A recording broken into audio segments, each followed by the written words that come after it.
Atos dos Apóstolos, capítulo 9, versículo 3 até o 6. E indo no caminho, aconteceu que, chegando perto de Damasco, subitamente o cercou um resplendor da luz do céu. E caindo em terra, ouviu uma voz que lhe dizia: Saulo, Saulo, por que me persegues? E ele disse: Quem és, Senhor? E disse o Senhor: Eu sou Jesus, a quem tu persegues. Duro é para ti recalcitrar contra os aguilhões. E ele, tremendo e atônito, disse: Senhor, que queres que eu faça?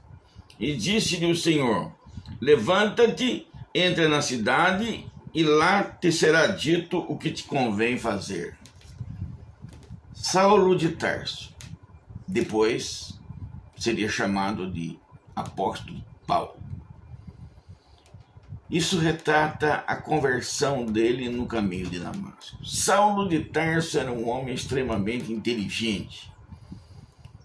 Estudou aos pés de Gamaliel, um dos melhores e mais afamados professores da época. Ele tinha capacidade, ele tinha estudo, ele tinha desenvoltura. E o que é pior, ele era um caçador de crentes. A Bíblia diz, no início do capítulo 9, que ele pediu documentos, cartas em Jerusalém, para caçar crente em Damasco. E ele estava a caminho justamente para fazer isso. Quando de repente no meio do caminho brilhou uma luz. E a Bíblia diz que ele caiu ao solo. Aqui também já entra uma discussão. Por quê? Porque a Bíblia não falou que tipo de montaria ele estava usando. A Bíblia não diz se ele estava a pé, ou se ele estava de cavalo, ou se ele estava de camelo. Agora, a distância entre Jerusalém e Damasco é de 314 quilômetros hoje, nas estradas que tem hoje. Então, provavelmente, as montarias adequadas para a ocasião seria camelo ou cavalo. Mas não dá para ter certeza. Por quê? Porque a distância seria boa para cavalo ou camelo, né? A rapidez, cavalo. A segurança, camelo. Isso diverge muito. Os teólogos divergem muito sobre essa questão. Um fala que foi cavalo, outro fala que foi camelo. Agora, a pé já seria mais difícil. Seriam 3 dias de caminhada. O fato é que ele estava no meio do caminho e a luz brilhou. E alguém falou com ele: Saulo, Saulo, por que me persegue? O apóstolo João dizia que a voz de Jesus era como o barulho das muitas águas. Ou seja, seria semelhante ao barulho da onda do mar. Aquele vozeirão falando com ele: Saulo, Saulo, por que me persegues? Aí ele pergunta: mas quem é, Senhor?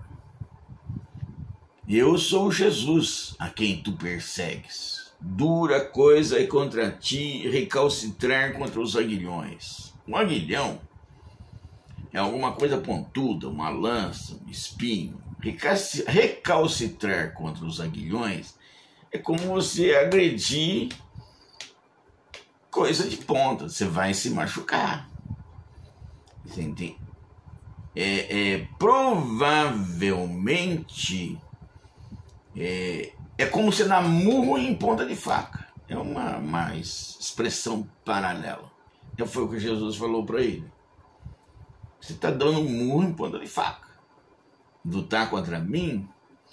Agora, gente inteligente é outro departamento, né? Veja bem, ele passou a vida inteira estudando com os judeus.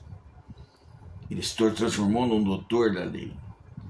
E segundo os judeus, os cristãos eram uma seita, tinha que ser perseguido e morto. E baseado nessa premissa é que ele estava ali para caçar crente. Mas naquele minuto, naquele segundo, a cabeça dele raciocinou o seguinte: mas espera aí, eu sirvo a Deus. Se Jesus é o Filho de Deus, então eu sirvo ele.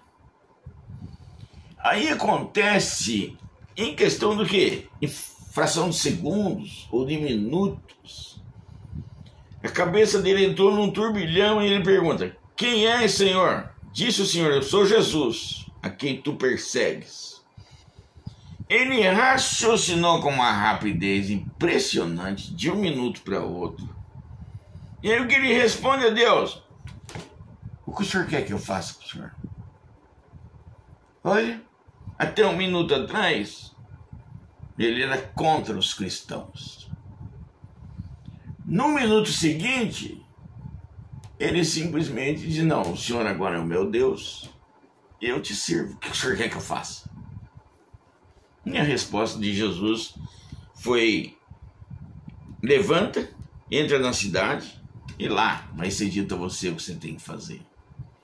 Sabe, irmão,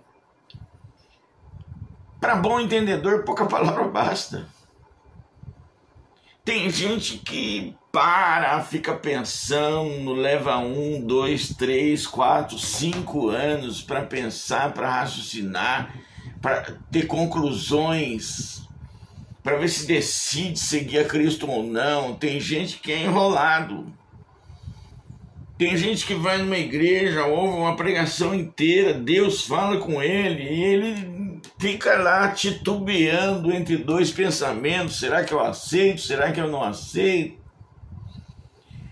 Agora, gente inteligente como esse homem aqui, um doutor na lei, ele falou: não, mas peraí, eu sirvo a Deus, se esse aí é o Filho de Deus, eu sirvo ele. Na mesma hora ele já chegou a uma conclusão: o que o Senhor quer que eu faça? Eu sou teu servo. Diz para mim o que o Senhor quer que eu faça. Vai lá na cidade e espere que eu vou te dar instruções. Sabe, irmão, tem gente que tem uma dificuldade tremenda para tomar essa decisão. Mas para bom entendedor, pouca palavra basta, né? Eu sou Jesus, dura coisa é contra ti recalcitrar contra os aguilhões. Senhor, o que o Senhor quer que eu faça? Sabe, querido, será que Deus precisa desenhar para você? Precisa tomar atitudes? Não. Usa a cabeça, usa o intelecto, usa o raciocínio. Senhor, eu quero te servir, né? Eu quero que o Senhor escolha a mim. Eu quero fazer alguma coisa para o Senhor. Eu quero. Você tem o livre-arbítrio, você tem a livre escolha. É você que escolhe. Porque a parte de Deus ele já deixou pronta, já fez tudo. Agora cabe a você, cabe a mim, cabe a nós, cabe ao povão. Assim como coube o apóstolo Paulo nesse texto que nós acabamos de falar. Tome a sua decisão. Deixa Deus usar você para a glória do nome dele. Que o nome de Jesus seja glorificado na tua vida.